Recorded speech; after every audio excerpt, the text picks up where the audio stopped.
我绑了个古代将军当生死对，他挨刀我疼，他嗝屁我也得凉。为了保命，我拿现代塑料袋换他的金疙瘩，结果金子还没捂热，催债的踹门了。沈医生，可让我们好找啊！打你电话不接，装失踪是不是？龙哥，你们怎么来了？我爷爷刚出殡，能不能宽限几天？少废话！沈老头死了，37万的债你来背。今天不给个交代，这铺子就别想开了。我刚被科室主任陷害，已经背负处分离开医院了，现在真的没钱，请你们再等等，我一定想办法。想办法？拿什么想？卖你爷爷这堆破铜烂铁？住手！别砸了！我没时间跟你耗，3天之内拿不出钱来，我带人把这铺子拆了，值钱的东西全搬走。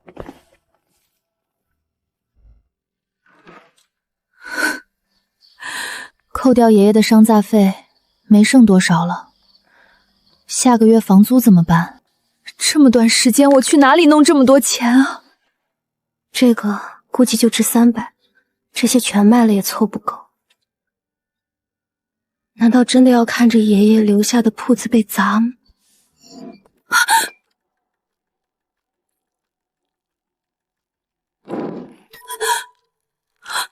着火了！这是幻觉。何方妖孽！妈呀，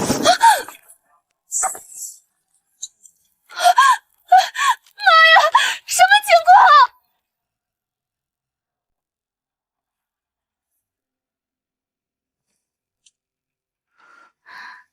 你是谁？装神弄鬼，滚出来！你才是妖邪！你怎么跑到我的灯里去了？滚出来！你的灯，满口胡言！此灯乃我裴家之物。裴家？放屁！这灯是我爷爷留给我的传家宝。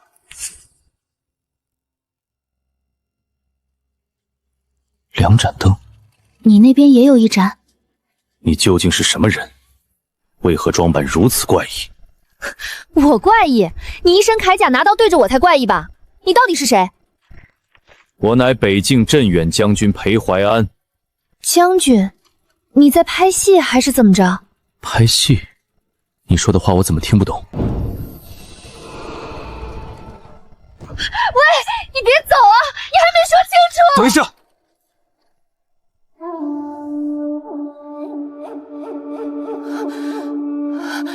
裴怀安，镇远将军。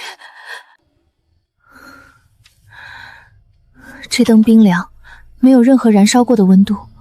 难道我在做梦？不对，梦不可能这么真实。我清清楚楚看见他的脸了。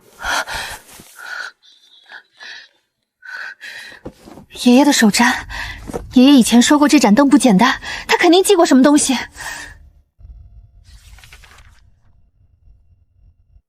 莲花灯，相传为一对，此灯非凡物，以血为引，可通古今。灯通之后，两端持灯者将产生共感，痛觉、情绪，甚至伤口会同步传导。若一端之人死亡，另一端亦受牵连。完了，我竟然跟一个古代将军绑定了生死！这哪是古董，这是催命符啊！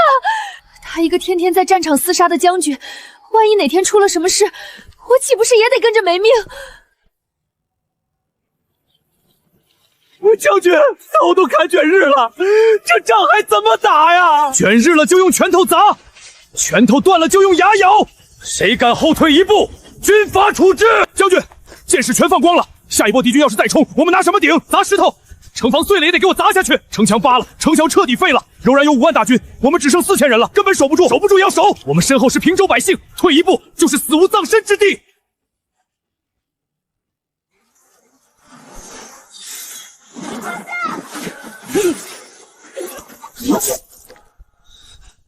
谁让你上来的？滚下去！我不走，底下的哥哥们都快死光了，我也能上阵杀敌。这是军令。我爹就是被柔然人杀死的，我死也不当逃兵。将军受伤了，保护将军！别管我，你们先撤。将军，让我留下，我要跟你们一起战斗。好痛！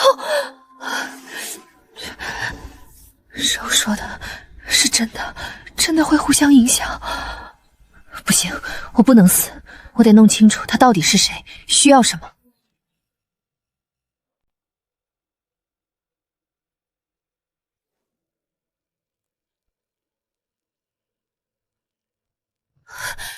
喂，听得到吗？你到底在搞什么鬼？我快疼死了！你到底是何人？给本将滚出来！我是谁不重要，重要的是你受了伤，我也跟着疼。你要是战死了，我也得跟着陪葬。荒谬！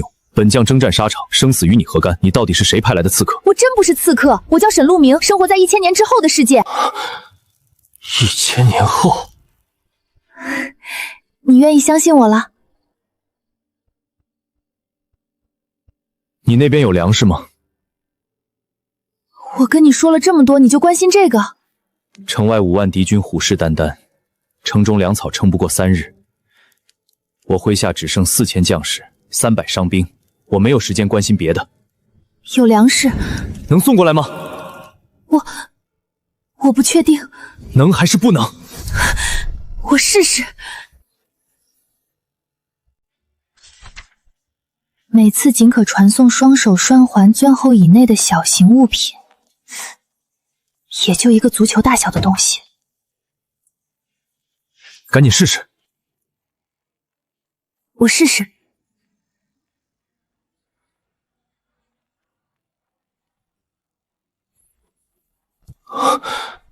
边关从未见过这样的果子，就一普通苹果，超市2块钱1斤，你尝尝。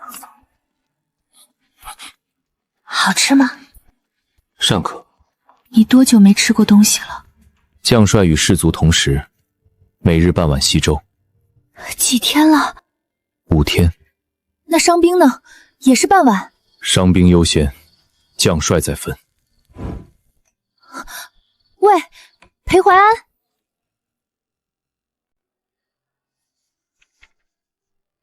灯火每次连通约1分钟，需充能4小时才可再次开启。这够干什么的？太鸡肋了吧！好饿，饿得胃疼。不对啊，我刚吃了1大碗面，怎么可能饿成这样？这感觉又是共感。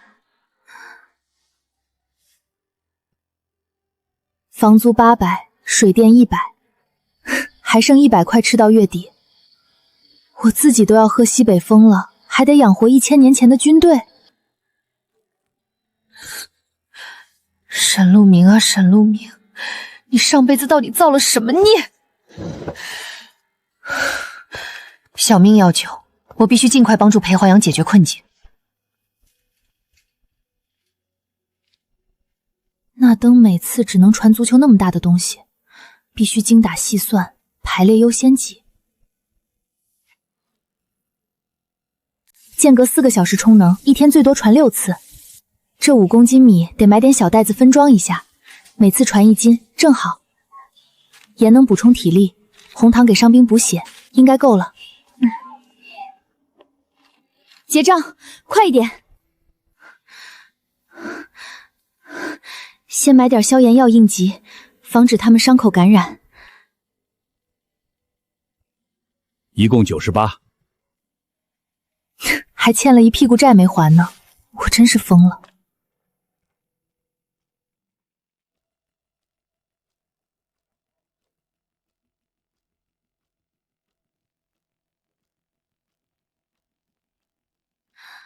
谁啊？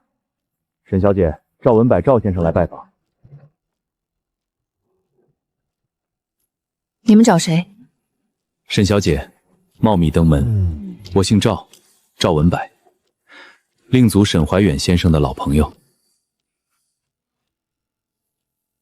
我爷爷没跟我提过您，有事就在这儿说吧。老先生走得突然，我特来吊唁。沈小姐不请我进去坐坐？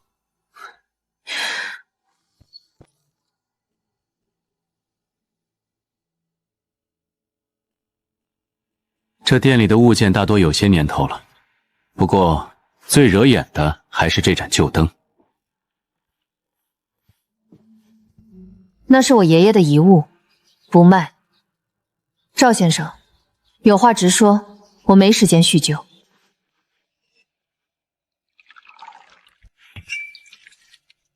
年轻人，脾气太急不是好事。你爷爷留下的债务可不是个小数目。催债的这2天没少登门吧？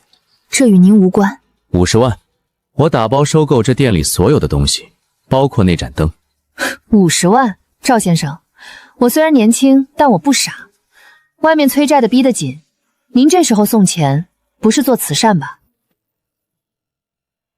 沈小姐，50万足够还清令祖的全部债务，一盏旧灯而已，何必让一个死物拖累活人？赵先生，如果只是旧灯，您何必出50万？除非这灯值更多。看来沈小姐是懂行的，那我们今天就谈到这儿。沈小姐，有些东西留在手里会烫手，好好想想。过几天我再来，希望那时候你还能这么硬气。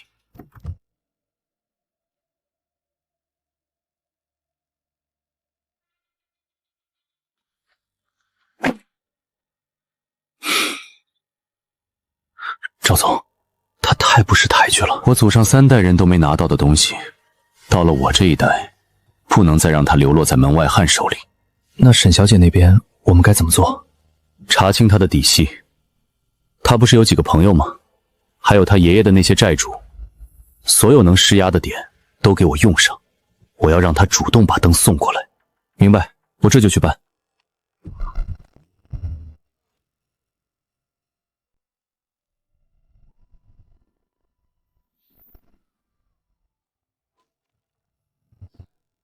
这是什么妖物？那是大米和药。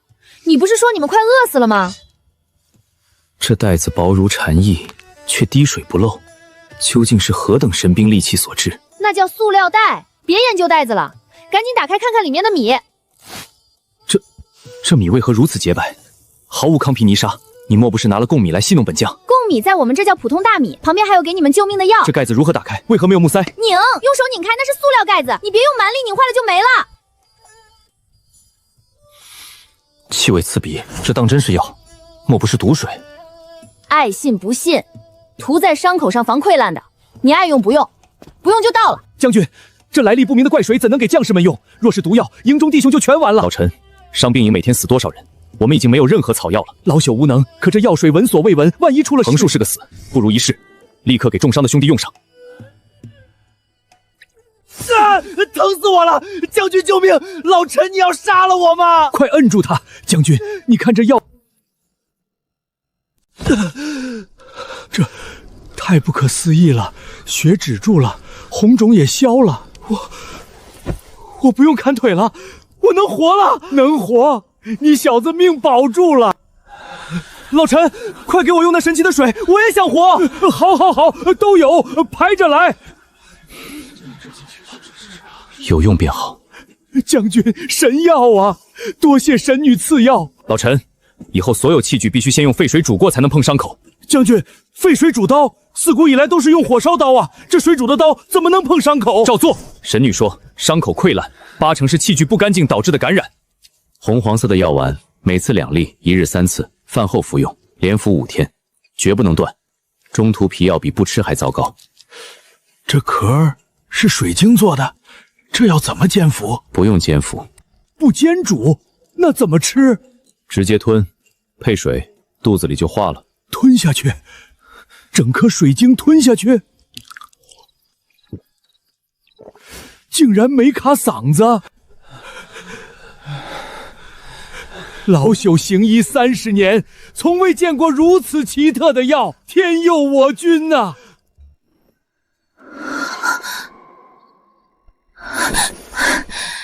又是催债的梦，烦死了！都怪龙哥最近总派人来店里捣乱，我都吓出心理阴影了。沈路明，那消毒水和消炎药当真神妙，数名重伤濒死的士兵保住了性命。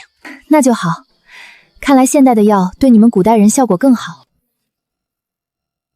但营中还有127个伤兵，你那边还有多少这种神奇的药？我这里也不多了。是吗？也是，此等神药定然极为珍贵。你送来的物资价值1盒。你不用管这些。裴某不吃白食，你有你的难处，共感中我也感受到了你的焦虑和窘迫。你说过这是互利自保，那么我这边能送什么给你？我需要钱。金银可以吗？金子？你有金子？镇北将军府的库房里有一些军饷储备金，还有我家传的一些金锭。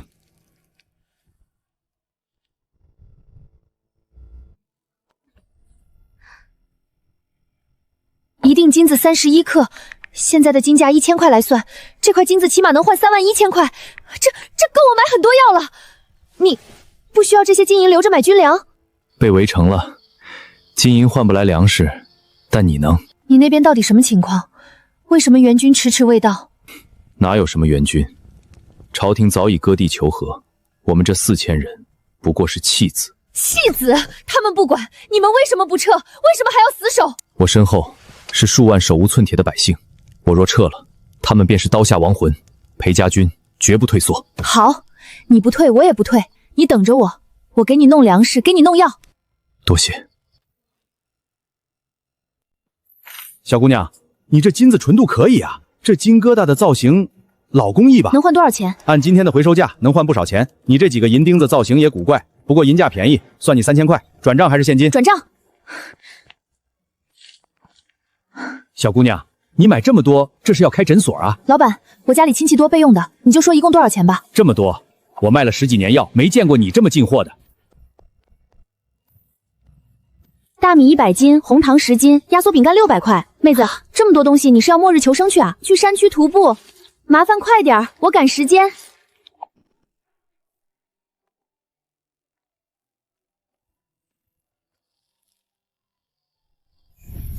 我又买了一些新东西，你接着。这是何物？打火机，你用力按一下那个方形的按钮。这是火。取火不需碎石，不需火折子，只需如此轻按。若边关将士人手一支，冬天生火取暖的速度能救强10倍。但这东西用完就没了，里面的燃料有限的，省着点用。有限之物更当珍惜。这金属片竟如此薄软，口感粗糙，但腹中竟有暖意。这一块能顶多久？一块大约能顶1顿饭。一次送10块，便是10顿饭，一天便是60顿。你那边有多少这种东西？只要有钱，要多少有多少。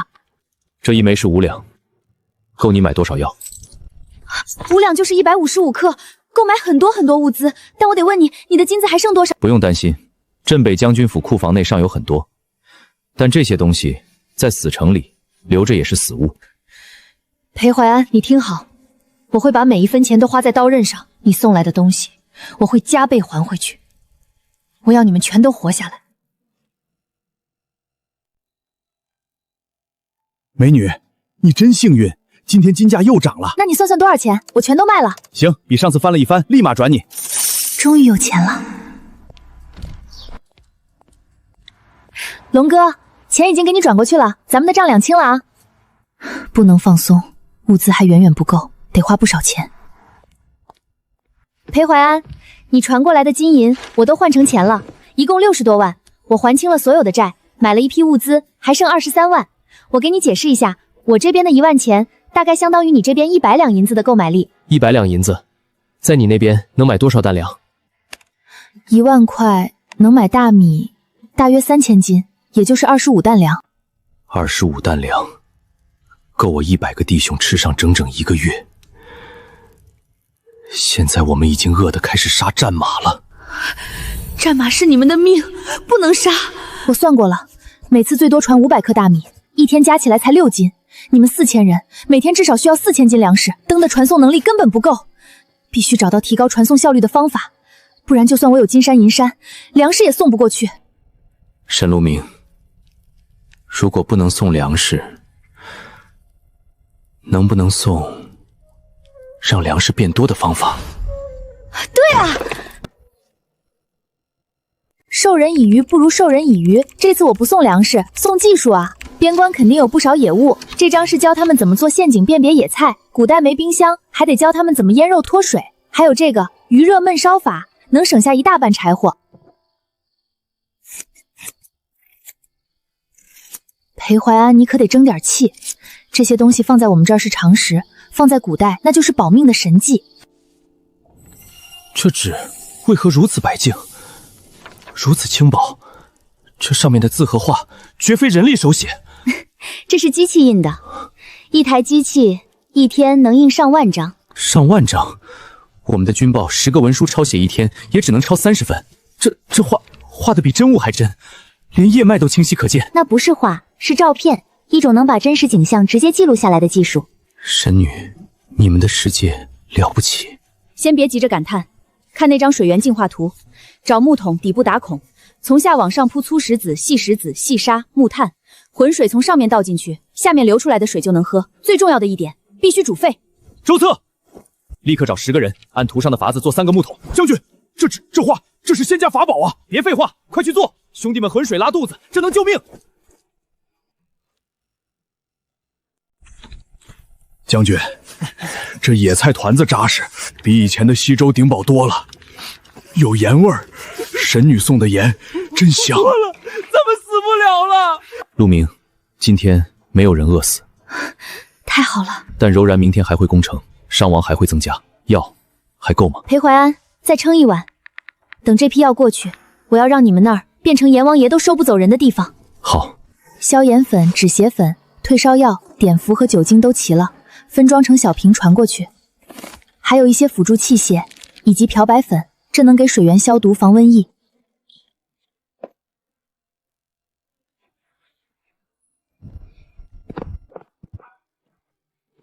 光有药是不够的，今天我还要给大家简单培训一下现医学知识。不是随便洗，是用热水加消毒液仔细洗，手指缝、指甲底下都要洗到。第一课，卫生概念，所有要接触伤口的人必须先洗手。洗手，沈姑娘，这洗手与治伤有何干系？不是随便洗，是用热水加消毒液仔细洗，手指缝、指甲底下都要洗到。之前从未听说过洗手与伤口有关。你肉眼看不到的微小生物，我们叫细菌，它们在未洗的手上有数以万计，一碰到伤口就会导致溃烂发烧。肉眼看不到的生物，数以万计。他说的我虽不全懂，但碘伏的效果你亲眼见了，听他的。是，将军。第二课，基础缝合术，看清楚我的手法。第三课，药品使用规范，消炎药不是仙丹，必须按剂量按时间服用，吃了1天好转就停药，病会反弹且更难治，听懂了吗？听懂了，按时见量。将军，神了，真是神了。如何？用了沈姑娘的药，这几日重伤的弟兄活下来80%，伤口溃烂的连2成都不到了。还有那净水之法，如今营里拉肚子的一天也就2、3个。沈姑娘是我们的大恩人呀！心跳这么快，这动静，难道柔门又攻城了？光给你送吃的和药顶什么用？城破了大家一起死，得帮你守住城。胸墙、绊马索、陷坑，行，就这几个。陷阱带50米，我看你们怎么冲。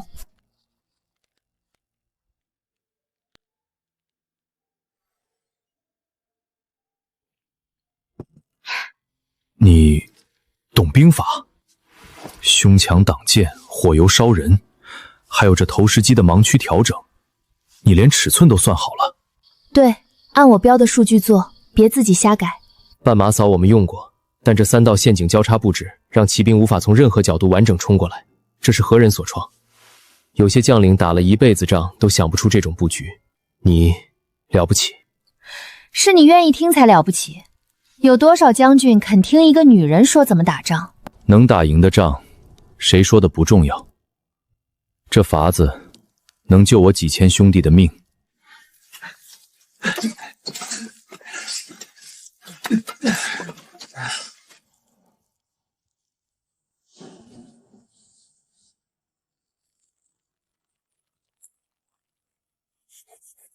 将军，这绳子怎么做的？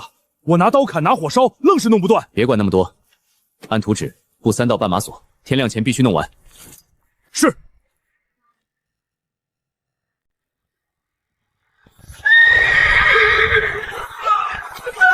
栽了，他们栽了！他们第一波起码折了300骑，全栽在陷阱里了。这绳子简直是神器，连马腿都给勒断了。出什么事了？按照我的方法，应该不会有问题。今天这波攻击虽然守住了，但柔然人改变策略了，他们把上游通往城里的小河给截断了。城里现在的储水还能撑多久？最多3天。井水虽然还有点儿，但根本不够塞牙缝的。我刚查了资料，整理了3套方案，马上发给你。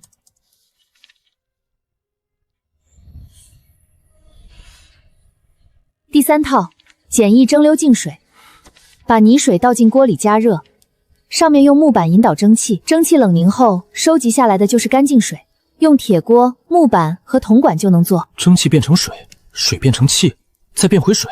对，泥沙蒸不上去，出来的水绝对干净。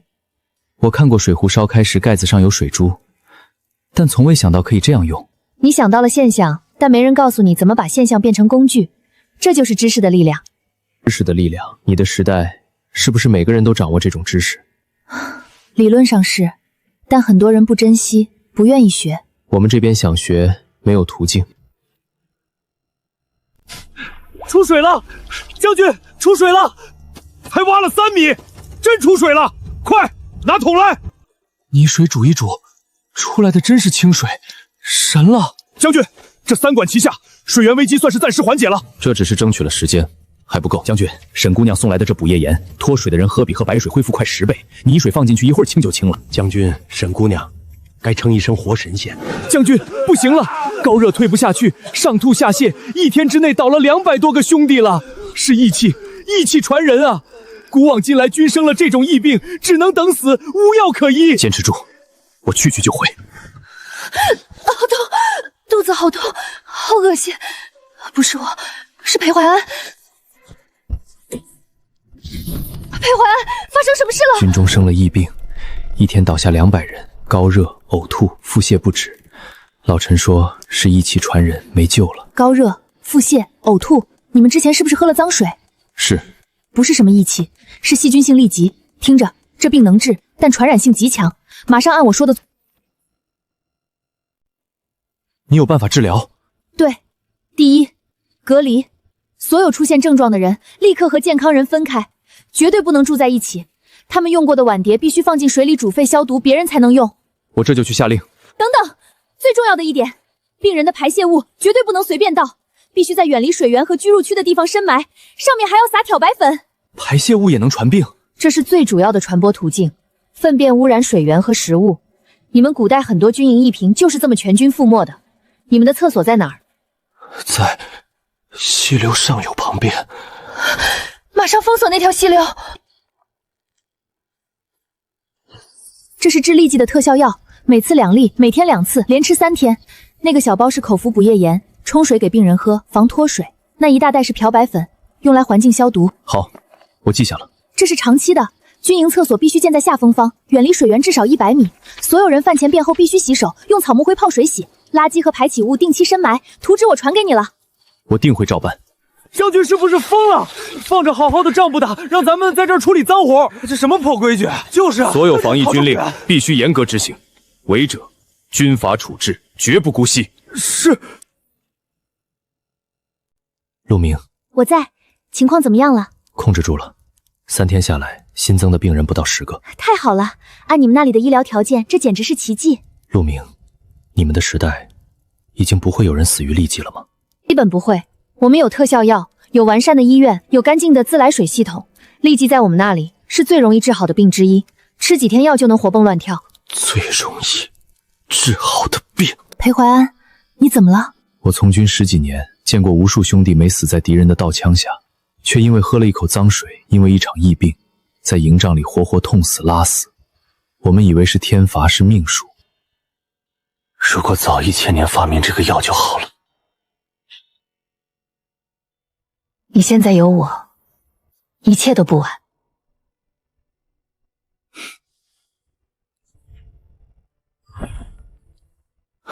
边关寒凉，共感中你会觉冷，这枚暖玉你可以贴身佩戴。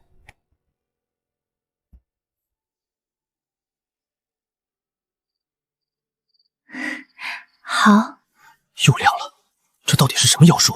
裴怀安，你果然有古怪，每次这光一亮，第2天军营里就凭空多出那么多白花花的大米，还有那些见都没见过的伤药。不管裴怀安哪来的这些邪门阵法，留着他绝对是个祸患。去吧，飞快点，把这消息送到柔然。裴惠安，你就算有通天彻地之能，也休想活着回京。你的好日子到头了。淮安，县人刚传回来的消息，柔然正在蓄力，10日后发起总攻。你看那云梯3丈高，还有那破城锤比咱们城门还宽，他们是要把咱这堡垒活砸成碎片。5万骑兵，5万啊！咱们才多少人？4000，还都是刚从病床上爬起来的，腿都站不稳。这不是打仗，这是送死。淮安，你说这仗有打的可能吗？我有一位奇人相助，必有良策。那位奇人再有本事，还能给咱变出5万天兵天上来不成？他能。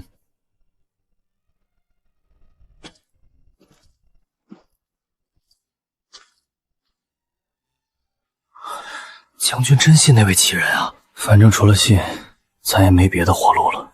裴淮安，你放心，我会把所有支援物资基数送到，全力助你一战。你尽管往前冲，还剩10万，全砸进去。我要搞一场有史以来最疯狂的跨时空后勤。你有把握？我没有退路，你也没有，所以我必须有把握。裴淮安，你给我撑住了。裴淮安，领命。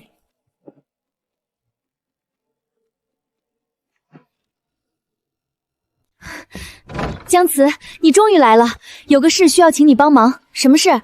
接下来的话你可能不信，但这盏灯能通古代，对面有个将军正等着救命。陆明，你是不是最近熬夜看剧看疯了，还是被哪个杀猪盘给骗了？杀猪盘会给我发纯金的定金吗？真的？不是，这科学吗？这合理吗？别管合不合理了，我需要你帮我。行吧，谁叫你是我闺蜜呢？说吧，需要我做什么？很简单，做你最爱干的事儿，拆快递。我的天哪，这么多！我们要把这些包装全部拆了，用保鲜膜压缩成砖，不然灯的传输空间不够。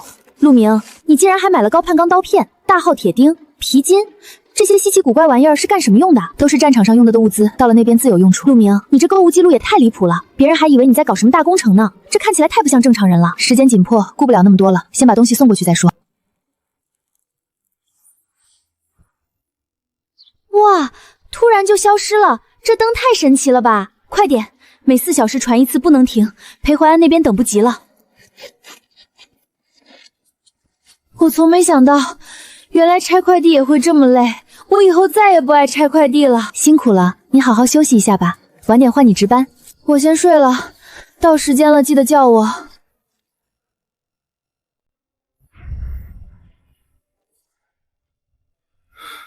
赶紧给伤兵王送过去。是，将军。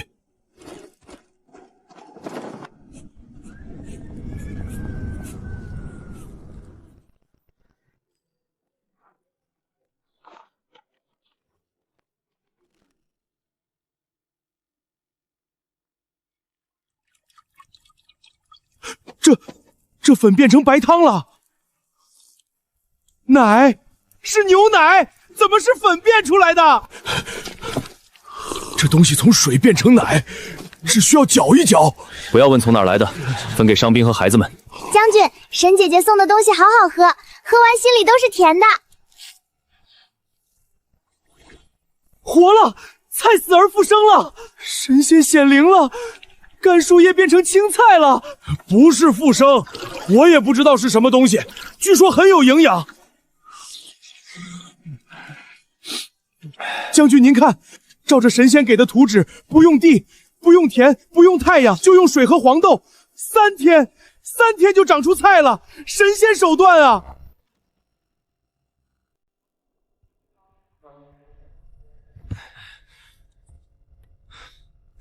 将军，这几日用了神药，之前重伤的800多号人，今天都能提刀上阵了。当真，千真万确，全军士气现在高得吓人。目前军粮问题缓解了，能撑1个月。太好了，伤兵用了你的药，也很快恢复重返岗位，一切都在变好。接下来3天时间，我会重点传送你们武器装备，里面会写好使用说明。先试试这个头盔效果如何。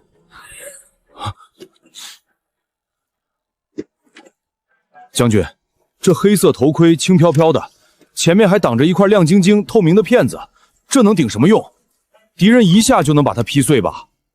你站好了，我来试一试他的虚实。将军，您可得收着点力，万一不顶用，我这脑袋可就搬家了。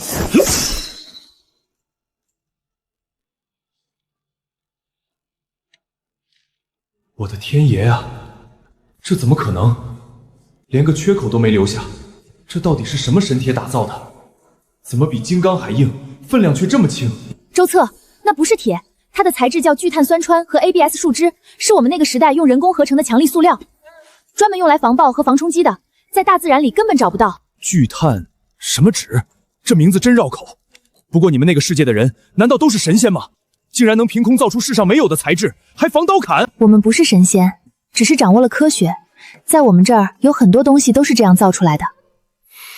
难怪你们不打仗了，手里握着这样的神物，想要什么造不出来，谁还稀罕去抢别人的地盘啊？将这些新装备赶紧分发下去。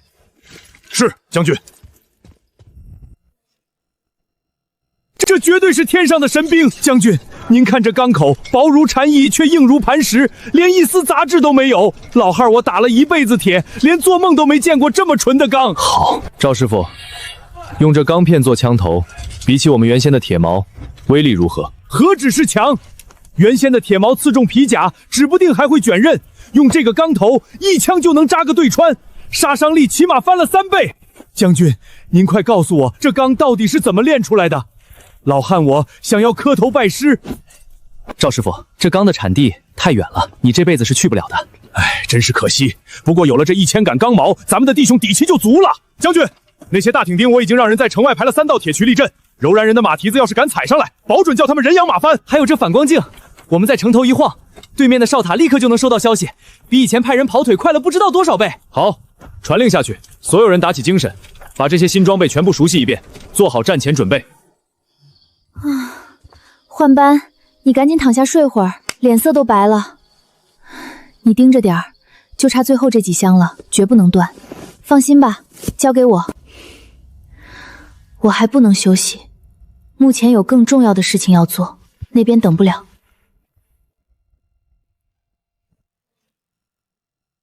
历史上有很多以少胜多的著名战役，赤壁之战火攻，淝水之心理战，官渡之战断粮道。不行，光看这几个还不够，得结合地形。左边是密林，右边是洞河，这里是风口。如果能用火攻加上切断补给，绝对能成。火攻的关键是引火之物，古代军营本身就有这些东西，矿洞附近也能采到。关键是配比和投送方式，我得算一下用量。你看这个地形，密林加风口，天然适合火攻。你们军中有没有做火箭用的引火料？军中备有引火之物，工程时用过。够了。我算过配比，做成火肚绑在箭头上就行。具体做法我都写在图里了，你让军中工匠照着做。密林在北风口，火攻需等南风日。那就等南风。如果等不到，就用投石机把胡洞抛到敌军粮草营，烧他们的粮，不用烧人，断了粮他们自己就会退。可行。你还懂兵法？算不上兵法，只是我们这边把前人打过的仗都记下来了，可以借鉴。沈路明，你到底是什么样的人？我就是个被开除的医生而已，你别问这些没用的，我们继续说正事。我在图纸上标注了详细的进攻路线，我把能送的都送了，药、粮、武器、计划，剩下的只能靠你了。已经够了，从来没有哪个将军得到过这样的支援。裴怀安，你答应我，一定要赢。我答应你。都看清楚了，第一步，密林布火，硝石硫磺火油按这个配比混在一起，裹上干草扎成火球，沿北坡林线每隔3丈埋一个，风向一转点火，整片林子就是一道火墙。将军，硝石够吗？够。矿洞那边韩叔昨天带人挖了2车，够用。硫磺从旧火药库里刮，火油用麻纸熬。第二步，决河。洞河冰层下面还有暗流，在上游开口子，引水灌到堡垒正前方的平原上。天寒，水一漫出来就结薄冰，薄冰上覆雪，骑兵冲过来，马蹄一踏就陷。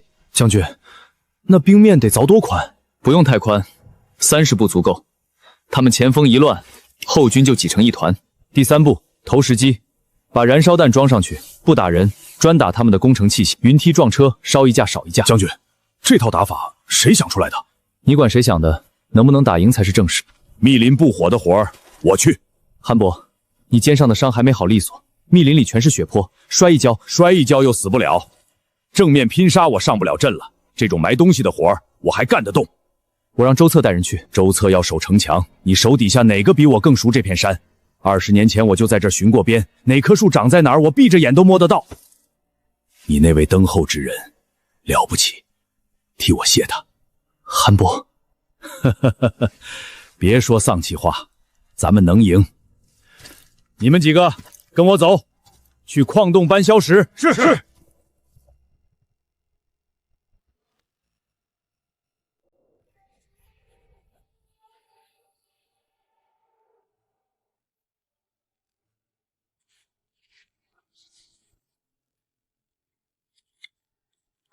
密林布火的位置、决河的时间、投石机的数量全在里面了。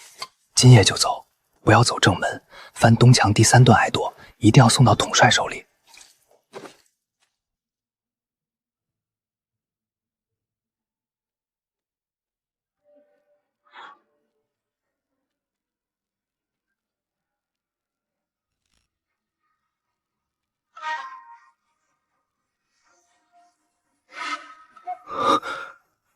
这莲花灯不仅能连通古今，竟然还能让人穿越时空。哈哈哈，沈怀远，你防了我一辈子，连死都带着这个秘密，可你没想到吧？最后还是被我找到了。只要我掌握了这盏灯，沈家守了几代人的东西，凭什么不是我的？沈怀远当年宁可毁掉一切，也不让我碰这盏灯。他越藏，我就越要拿到手。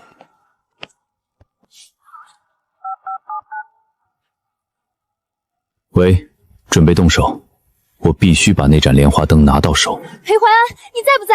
快回话！我在，出什么事了？我查到了，你们军中有个内鬼名叫孟显，他的后代在我们这个世界叫赵文柏，这家伙盯上这盏灯了。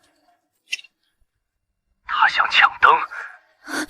对，如果他抢走灯的控制权，你们那边的战局就会被改写。你那边的敌人，你能对付吗？我不确定，他有权有势，但我绝不会把灯交出去。胡闹！你只是个普通女子。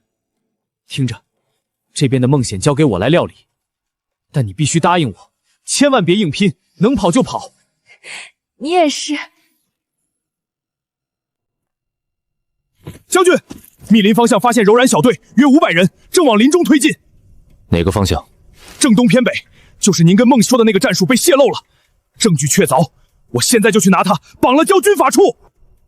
不急，将军，这已经不是他第一次把咱们的情报往外送。今天是500人，明天就是5000人，弟兄们的命等不了军法处慢慢审。我不知道，死一个孟显容易，但柔然就会换人，下一个是谁？你知道吗？我不知道。那就这么留着他。我留着他，让敌人以为他们的线还通着。其实所有经过孟显的情报都是真3分，假7分。您拿他当刀使？到总攻那天，这条线就是插进柔然心窝子里的刀。传令，密林方向不做任何反应，让他们觉得这条线是好的。另外，在孟显身边安排2个人，他吃什么饭见什么人，夜里翻几次床我都要知道。是，将军。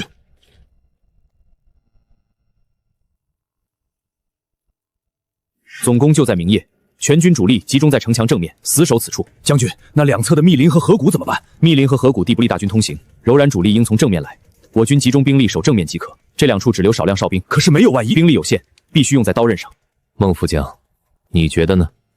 将军所言极是，末将以为此计甚稳。好，那就这么定了，各自去准备吧。末将明白。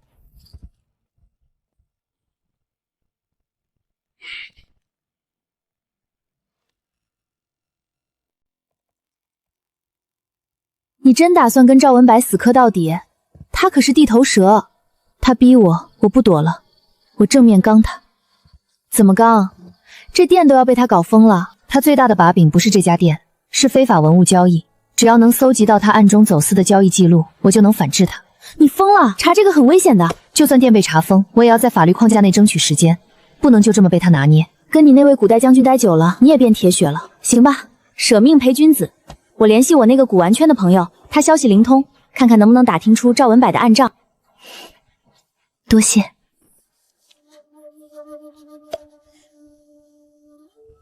裴怀安，这是你自找的。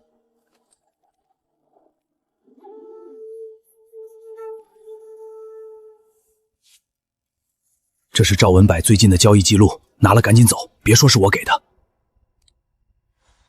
谢了。赵文柏，这次看你还怎么赖！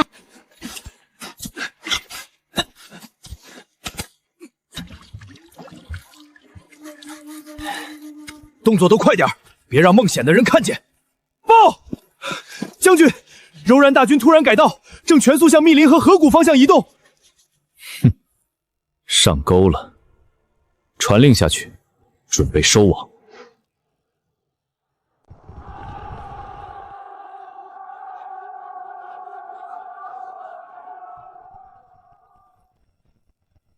将军，柔然前锋已进入视线，约3万人，正朝密林和河谷2翼迂回。好，将军，他们果然上钩了。正面不要急，弓箭手压住，放他们靠近，让他们以为我们兵力不足。前锋已经进林子了，再等。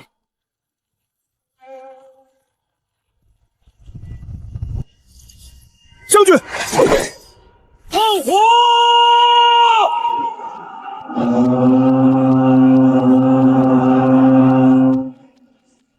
有外部，快撤！快撤！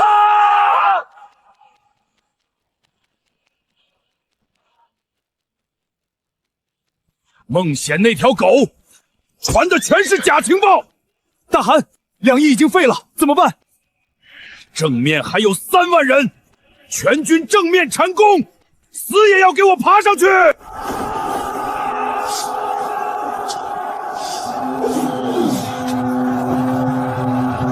将军，他们不要命了。那就让他们知道，我们比他们更不要命。顶住！都他娘的给我顶住！将军，你受伤了。还能动就不算伤。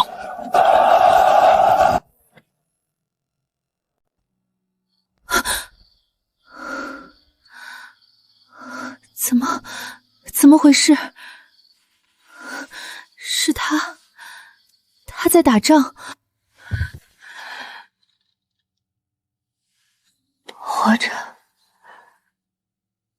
你一定要活着。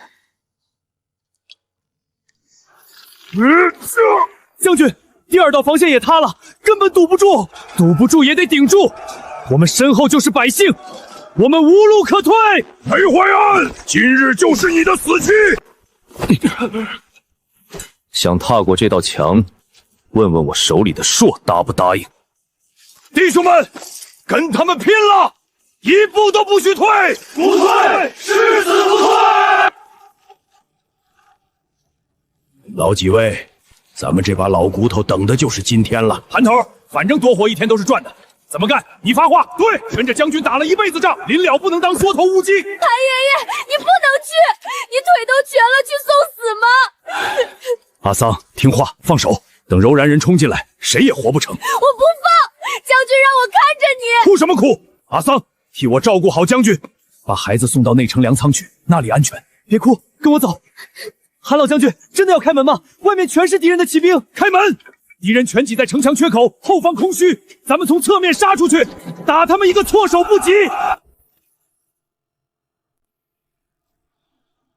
快看，敌人的粮草营着火了，是我们的援军吗？是谁干的？韩伯，不，这不可能，是韩老将军，他带人去烧粮草了。韩伯，将军不能去啊！韩老将军用命换来的机会，我们得守住城啊！韩爷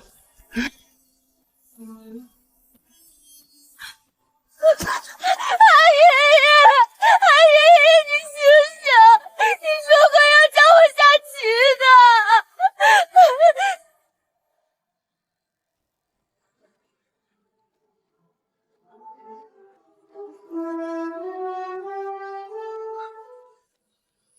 将军，义父，淮安不小，韩老将军带了31个人直插敌军粮草大营，烧了个干净。31个人，一个都没能回来。我亲眼看见的，韩老将军身上中了箭，还在往前冲，手里的火把就没松过。都别说了。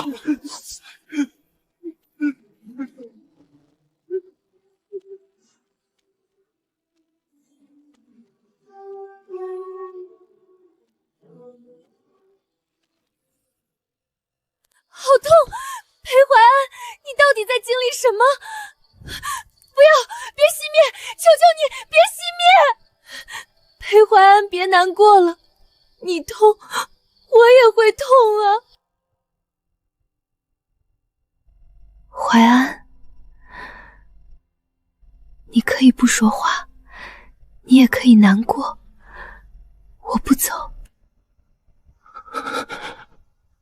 他养育我长大的人走了。我知道那种感觉。你不知道。我爷爷走的时候，我也觉得世界塌了，天花板还在，墙还在，可什么都不对了。喊他没人应，回家没人等，满屋子都是他的东西，可他不在了。那你是怎么撑过来的？因为他留了东西给我，这盏灯，然后灯的那头有你。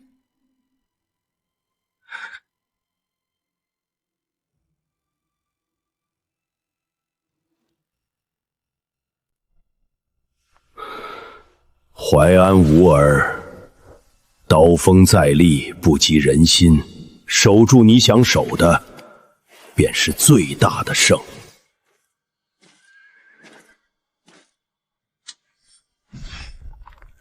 赫连铎，下次来，我送你去见你的祖先。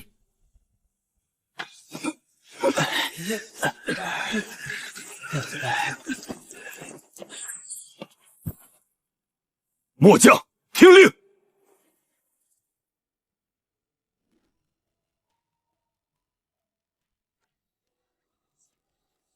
裴淮安心神大乱，正是偷袭的好时候，天助我也！谁？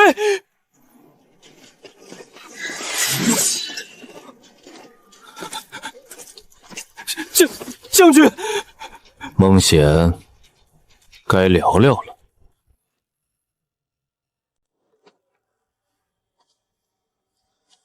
将军，我不知道这是什么，看清楚。属下从未见过此物。这是你写给柔然的密信，出卖了灵县换防时间，韩老将军出兵路线和大营粮草。白纸黑字，你还要狡辩？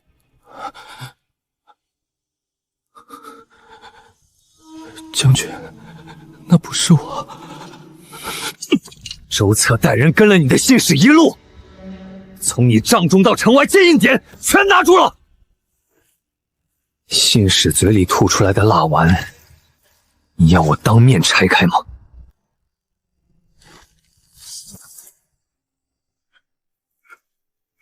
将军饶命！我是被逼的，我妻儿老小全在柔然人手里，他们威胁我，我不听话，他们全得死，我能怎么办啊？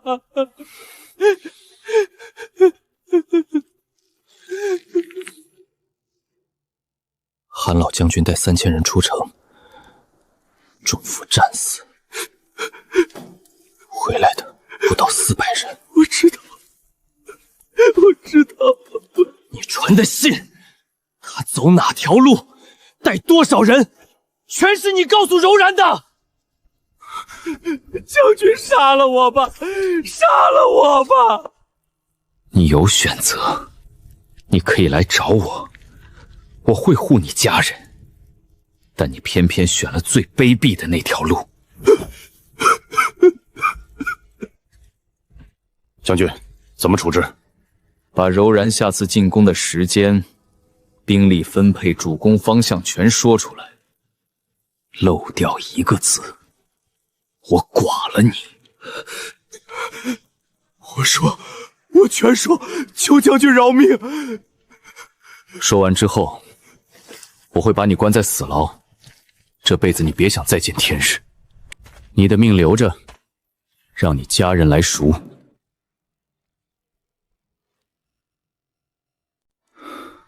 孟显抓到了，他交代了他知道的柔然情报。8日后，柔然将发起第2次总攻。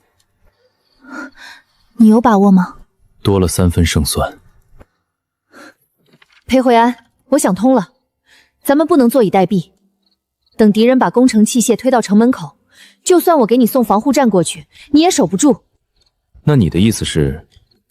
主动出击，咱们不等他们总攻，咱们先去掏了他们的老窝，这叫斩首行动，直接去插柔然人的帅帐，把带头的那个什么大王给宰了。直取中军，陆明，那是5万人的营盘，中军守卫少说也有数千精兵，我若带人冲过去，无疑是飞蛾扑火。谁让你硬冲了？我会给你准备神兵利器，我给你弄几台高分贝的大喇叭，再加一堆强光探照灯和高阶烟花，到时候半夜3更，你带亲兵潜伏过去，我这边一发力，保准让他们以为天崩地裂，神兵降世。乱其心智，趁乱取守，此计虽险，但确实是唯一的生机。对，就是要出其不意，你敢不敢赌这一把？有你在后方调度，裴某有何不敢？我给你们配最顶级的特种装备，防刺服、强光手电、高浓缩酒精块。既然要疯，那就疯到底。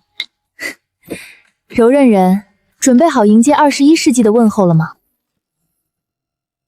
裴怀安，看好了，这叫扩音器，开关在这儿，你对着这儿说话，全营盘都能听见你的声音。我还录了一段10万军队的冲锋声，到时候你一按这个红色键，保准他们吓得尿裤子。此物竟能放大声威，当真是夺人魂魄的法宝。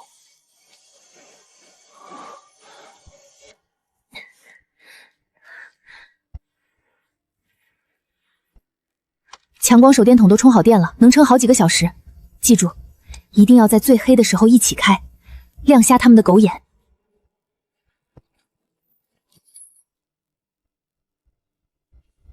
陆明，多谢，此等神兵，裴某定不负所托。时机就定在黎明前，这是柔然人连日攻城后最困的时候。周策带1000步兵从侧翼出城，趁夜绕到他们后方，切断退路。末将领命。我亲自带1000骑兵，从正面出城突袭，直插柔然中军帅帐。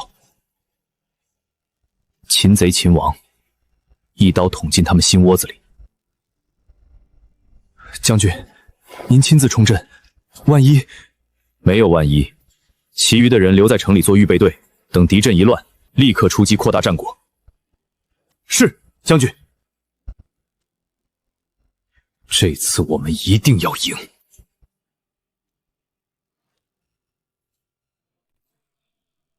弟兄们，被围城50天了，你们饿过、伤过、怕过，但你们没有死，因为有人在用尽全力让你们活着。现在，轮到我们自己了！杀！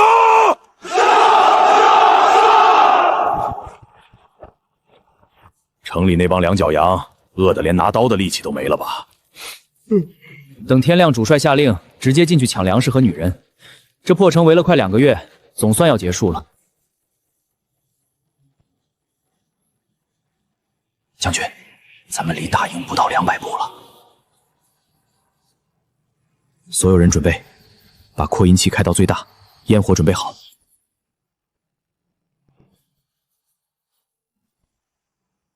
听我口令，放！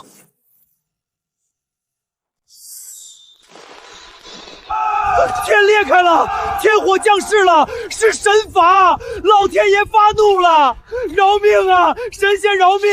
我们不该冒犯神灵。快跑啊！再不跑，全军都要被天火烧成灰了！看不见，根本看不见敌人。你们听，那是多少人马？这脚步声，起码有10万大军杀过来了！快，全军集结！敌袭，有敌军杀过来了！还打个屁呀！神仙降罪了，快逃命吧！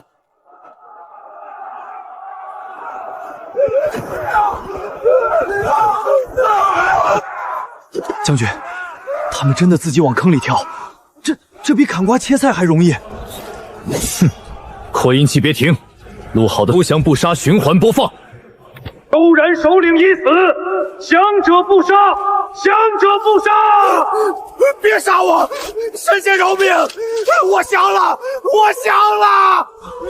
陆明，你送来的何止是物资，这是神迹。大眼的将士们，杀！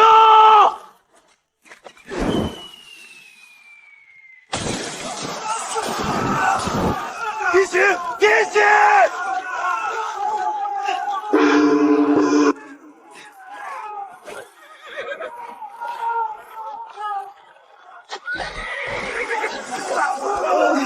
地上有刺，马废了，我的腿断了。我的眼睛，什么东西？妖术！他们手里拿着太阳，这是妖术！心跳好快，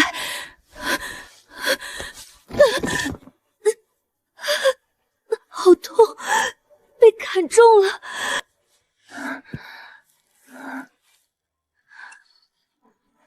流了好多血，裴怀安，你在流血。裴怀安，你答应过我，你必须你活着回来。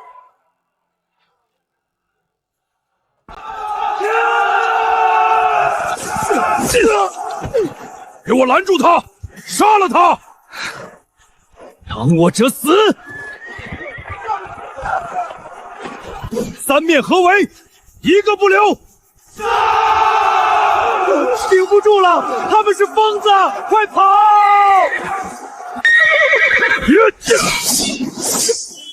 别杀我，我投降。让他们放下武器。将军小心！不疼了，共感消失了。裴怀安，你听得到吗？你是不是赢了？你回答我啊！别碎，求求你别碎！裴怀安，你答应过我要活着的，你做到了，对不对？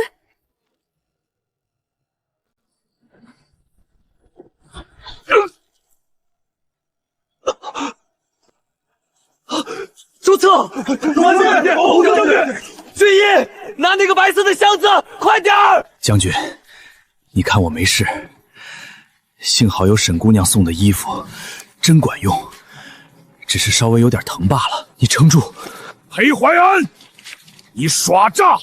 那些火球和刺眼的白念到底是什么妖术？是天命。将军，战损清点出来了。说。柔然大军全线崩溃，咱们歼敌8000，俘虏12000人，缴获战马5000余匹，粮草辎重无数，咱亡约600，重伤约400。将军，对比开战战前咱们以为的全军覆没，这是奇迹，我们活下来了！活下来了？不可能！1000骑兵，赢了，他们赢了！怎么可能打败我数万大军？这不可能！陆明，你听得到吗？我们赢了。裴怀安，能听到吗？你那边怎么样了？陆明，你怎么就在我面前？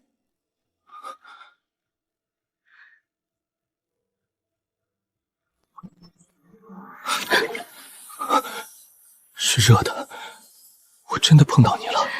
你活下来了。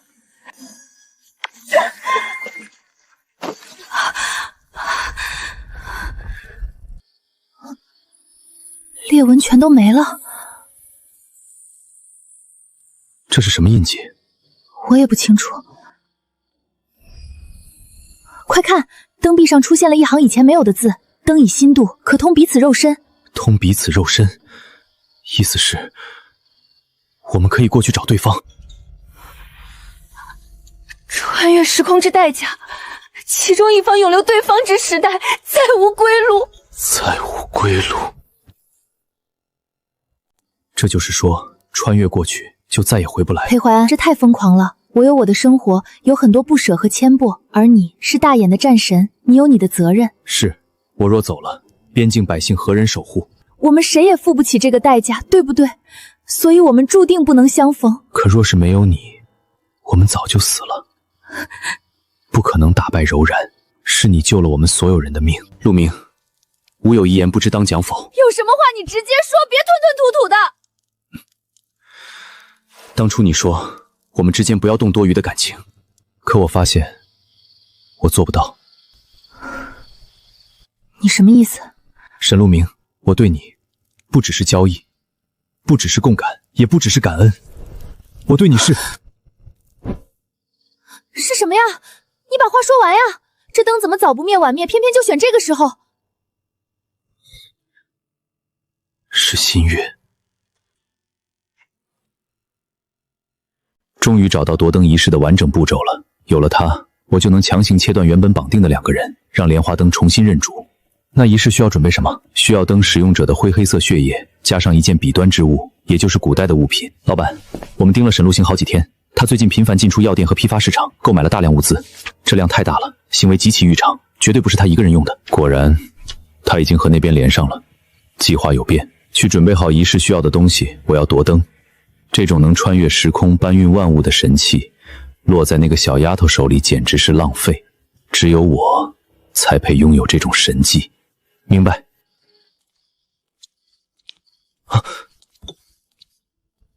沈小姐，我知道灯在你手里，我也知道它能做什么。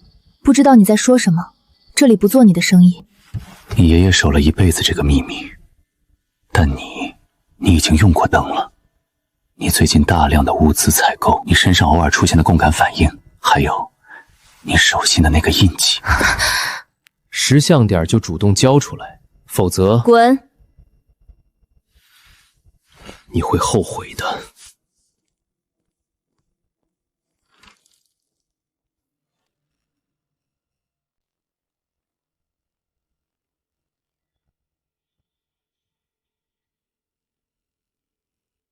就是这盏灯，动作快点。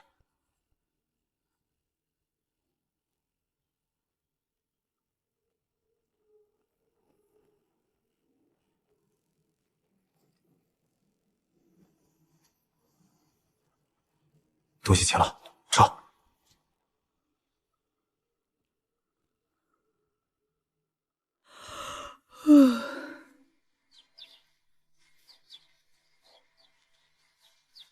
灯呢？我的灯呢？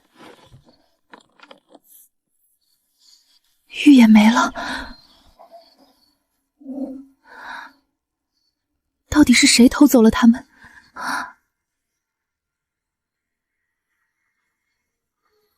裴怀安，你能听到吗？灯被偷了，你千万不要有事。陆明，我看到你发的消息就赶过来了，出什么事了？灯没了，我见不到裴平安了。先别慌，我陪你去查监控。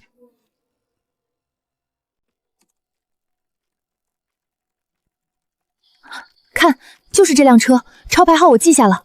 等等，退回去，退到刚才那个画面。这不是赵文柏的私人保镖吗？我上次在酒会上见过他。赵文柏，果然是他。陆明，赵文柏是什么人你不知道吗？这一代的土皇，黑白两道通吃，手里捏着几十家公司，谁敢惹他？我管他是谁，他抢了我的灯，我就去拆了他的赵家大宅。你干嘛？沈陆明！沈陆明，你疯了！你一个人去送死吗？我没那么莽撞，你赶紧报警，警察过去还需要时间，我先过去看看情况。你别冲动，千万不要一个人冲进去，听到没有？你放心，我不会有事的。师傅，去西郊赵氏庄园，快！闯红灯的钱我翻倍给你。喂，110吗？我要报警！现西郊赵氏庄园有人抢东西，我朋友一个人过去了，你们快派人，快！沈路明，你以为你守得住这灯吗？老板，这东西真能把那盏灯抢过来？试试就知道了。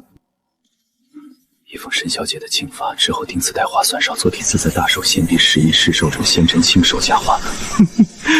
亮了，真亮了，成了，灯是我的了。赵文柏，你住手，把灯还给我！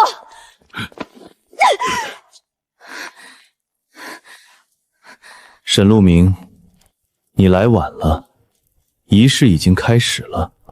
赵文柏，你马上停下！这盏灯马上就是我的了。你现在求我，我还能放过你？你这种卑鄙小人，根本不配碰这盏灯。配不配？现在它都是我的了。他会来找你的，裴怀安一定会杀了你。哼，让他来啊！一个隔着1000年的幽灵，他能拿我怎么样？给我把他的嘴堵上！吵死了！赵总，仪式快成了，这灯转黑了。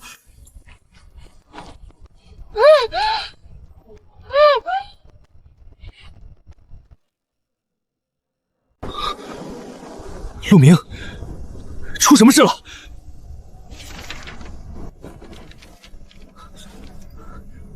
陆明，沈陆明，你在哪儿？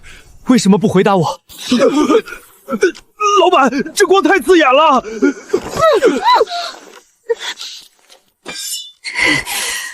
我的灯，我的人，你碰不了！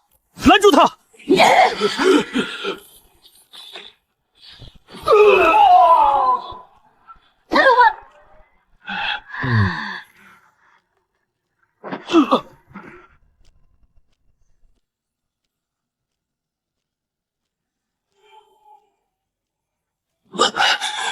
陆明，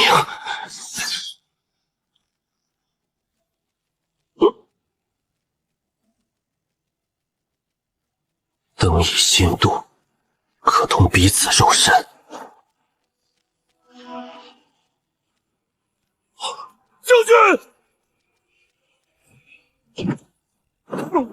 将军，去了就回不来了，边关怎么办？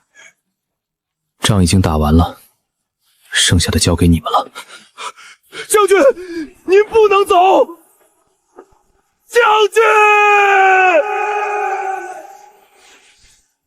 这一生从未为自己活过，这一次让我自私一回。沈路明，等我。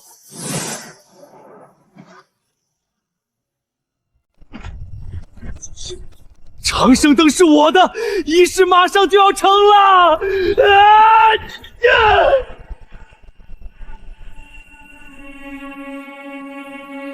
你是什么人，竟敢坏我的好事？动他者死！陆明，对不起，我来迟了。陆明，醒醒！你睁开眼看看我，我来了，我真的来了。别动，把手举起来，老实点。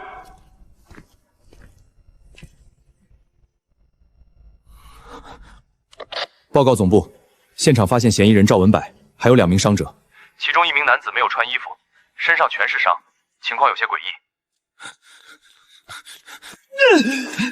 我的祭坛，我的长生灯，你们这群蠢货，你们毁了我一辈子的心血，放开我！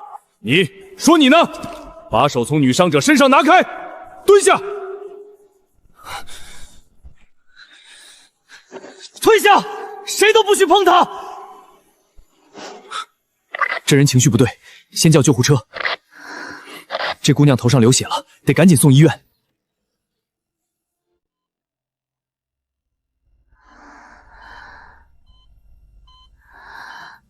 哎呀，我的天哪！你可算醒了，别动别动！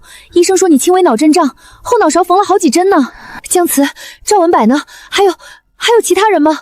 赵文柏那老家伙当场就被警察铐走了，证据确凿，这回他死定了。不过你说的其他人是指谁啊？就是送我来的那个人，他人在哪儿？他在不在医院？你冷静点儿。你是指门口那个怪人吗？送你来的时候，他光着个膀子，跟个野人似的。警察问他话，他一个字也不说，就死死盯着你。他现在在哪儿？就在走廊上守着呢，我看着不像话。去商场给他随便买了一套衣服，他穿上之后就跟个石雕一样站在门口，谁劝都不走，连护士查房都被他那眼神吓得够呛。你老实交代，这帅哥到底是谁啊？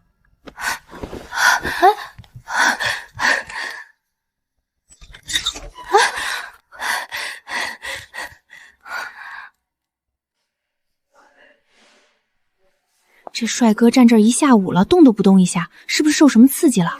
别看他那一身杀气，指不定是什么危险人物。淮安，真的是你吗？我不是在做梦吧？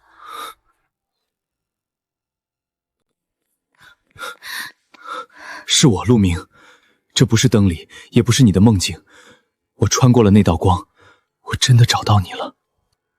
你知不知道刚才吓死我了？我以为再也见不到你了。没事了，都过去了。你为什么要过来？灯上的铭文你没看清楚吗？跨越时空的代价是再也回不去了。大言已无战事，我的任务已经完成了。可你在这里是个黑户，什么也没有。沈陆明，你听好了，我过来不是因为一时冲动，我是为了你。我曾以为我这辈子最好的结局就是马革裹尸，史书留名。可当我从灯里看到你被欺负的那一刻，我才明白，什么家国大义，什么青史留名，我通通都不想要。我只要你平安。可这代价太大了，我不值得你丢掉一切。值不值得，我说了算。即便在这里我一无所有，只要每天睁眼能看见你，我便觉得这辈子才算真的活过。沈陆明，我心悦你，不是隔着时空的幻影，而是想真实的生生世世的守着你。我也心悦你，裴淮安，你这个疯子！既然你回不去了，那我就当你的归路。从今天起，我在哪儿，家就在哪儿。原来是小情侣啊，抱得这么紧，跟演电视剧似的。我带你回家，走。好，我们回家。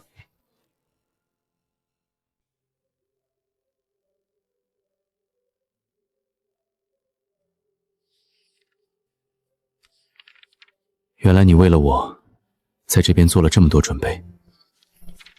那是为了养活你，我差点连铺子都抵押了。走，带你见识一下我们这儿的高科技。看着啊，见证奇迹的时刻到了。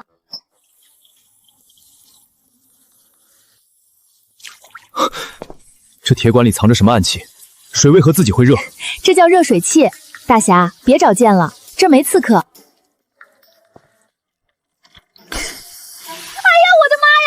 拆迁呢？这水龙头200块一个啊！我只是想让它停下，在我那边这叫水灾，得筑坝；在我这儿这叫赔钱。按这个，别用内力啊，轻轻按。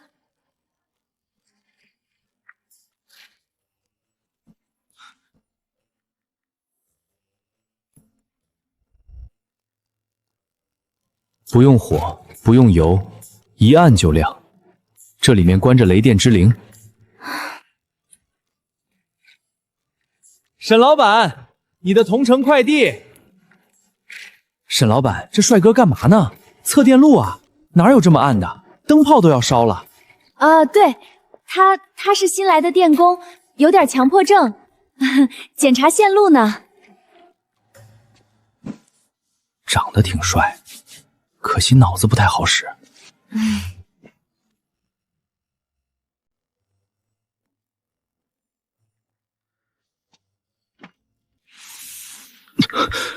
此物寒气逼人，里面竟封印着冬日之景。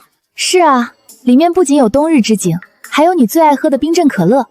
要不要进去坐会儿？若我练功走火入魔，此物倒是个闭关疗伤的圣地。裴淮安，你太逗了！先别看了，我们出去买点吃的。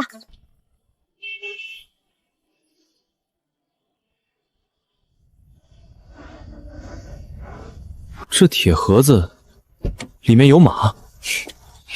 没有马，方油的，快上来。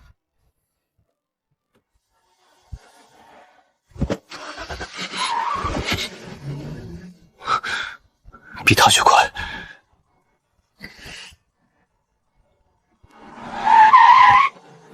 你没系安全带。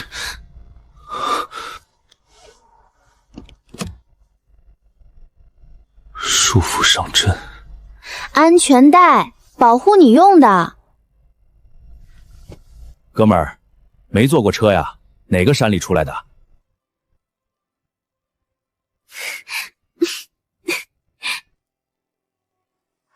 红灯停步，绿灯进军，这个比点将令旗方便。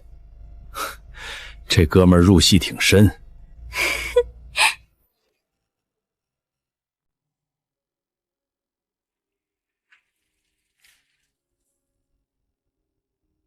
这些都是能买到的。只要有钱。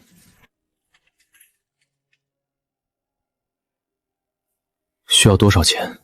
大部分东西都不贵，比如这袋米，10块钱。10块？对。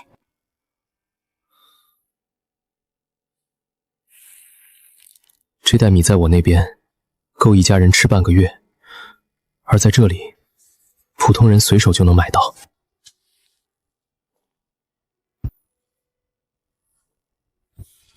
我们吃不了这么多。放着，我看着踏实。人被困在了这个小匣子里。不是，这是录像，把画面记录下来，随时可以看，就像你之前说的照片一样，动的照片。如果我能用这个记录边关的样子，那些阵亡将士的面容就不会被遗忘了。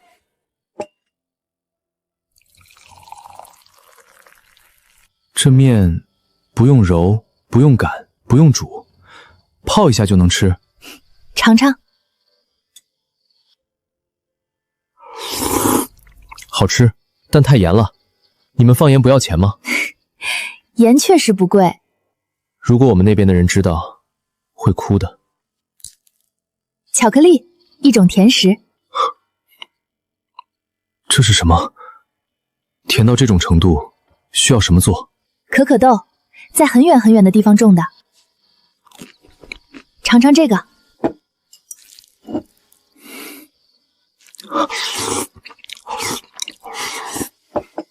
比你描述的好吃。好吃就多吃点。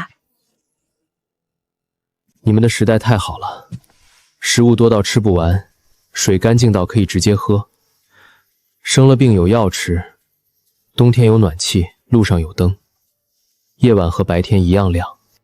但我还是会想那边的人，侧耳、阿桑、老陈，他们还在那个什么都缺的世界里。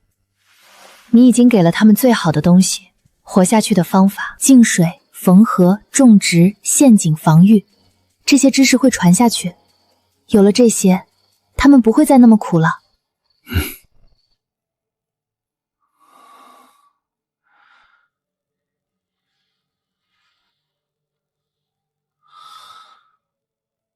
从今以后，我来守你。被告人赵文柏，入室盗窃、故意伤害、非法活动，证据确凿，罪名成立。我不服！沈路明，那盏灯本来就该是我的，在你手里就是浪费。这人疯了吧？抢东西还有理了？看他那眼神，真吓人。赵文柏，灯是爷爷留给我的，更是属于历史的，它不是你往上爬的奠基石。你懂什么？你根本配不上他。肃静，被告人请坐下。现宣判，赵文柏数罪并罚，判处有期徒刑20年。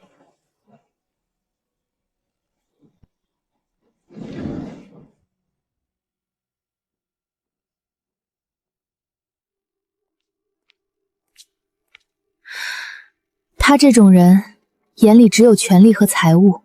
他终于为自己的贪婪付出了代价。小沈，林主任已经被带走调查了，他的那些烂账全翻出来了。你是受害者，全院都知道冤枉了你。院长，真相大白就够了。不够，你是我们院最有潜力的外科医生，只要你点头，副主任的位置指日可待。你真要去守那个破旧货铺？沈医生，大家伙儿都盼着你回来呢。你这一走，咱们科室的平均手术成功率都要降一截。谢谢大家，但我发现有些东西比拿手术刀更重要。你这是任性！你爷爷要是知道你放弃医术去搞那个店，我心意已决，先走了。我决定了，11阁要彻底改造。改造？不当旧铺子了？对，我们要把它变成一个有特色的小店，做古代文化体验和教育项目。现在这年头，谁还看古代文化啊？能赚钱吗？有他在就行。他连手机扫码都不会，你让他教人古代军事，教人怎么在边关吃土吗？我能做什么？你对边关历史、古代军事、古代生活有亲身经验，这是任何书本都无法替代的。你来当顾问。对啊，裴哥这气场，这身段，绝对能火。不过，他连个身份都没有，怎么签合同？这确实是个问题。首先，他需要一个合法身份。当当当当，我找了我那律师朋友，走了特殊法律程序，搞定了。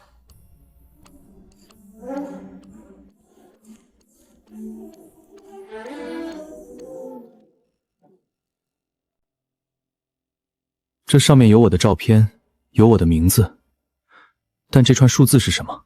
那是你的身份证号。裴怀安，从这一刻起，你在法律上是真实存在的。这张卡就代表我是你们世界的人了？嗯，上面的地址就是你的家。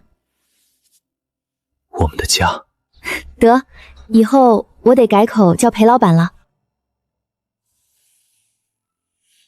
陆明，这字为何缺了偏旁？莫不是写书人偷懒？这叫简体字，为了扫盲用的。你少写几笔还不高兴吗？少写几笔固然省力，但家中无事，何以为家？不过倒也清爽。行了，别考据了，去拿个相框把它裱起来。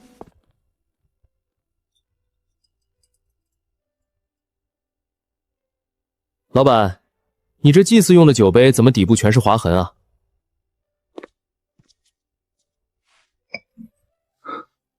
这位兄台诧异，这并非祭祀之用，而是军中引器。底部的划痕是行军时挂在马背上与铁甲碰撞所致，这边缘的缺口是塞外风沙磨砺出来的。阁下若是不信，可看其内壁，上有当年粗麦酒留下的微痕。哎呀，我去，小伙子，你这故事编的真像那么回事儿，说的跟你在边关打过仗似的。冲你这口才，我买了。我并未编造，这确实是行军用的。行了行了，人家都买了，你别解释了。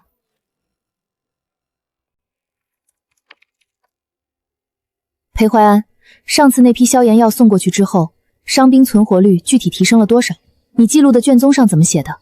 用药前10人中仅活3人，用药后10人活7、8，伤口溃烂发热而死者锐减。不是老板，你们俩这剧本写的也太真了吧？这数据编的跟实地调查过一样，你们到底要干嘛？这不是剧本，这是边关纪实，我要把这些都记下来。记下来投给小说网站吗？不，我要成立一个基金会，就叫古物保护与知识传承基金，用我爷爷的名义。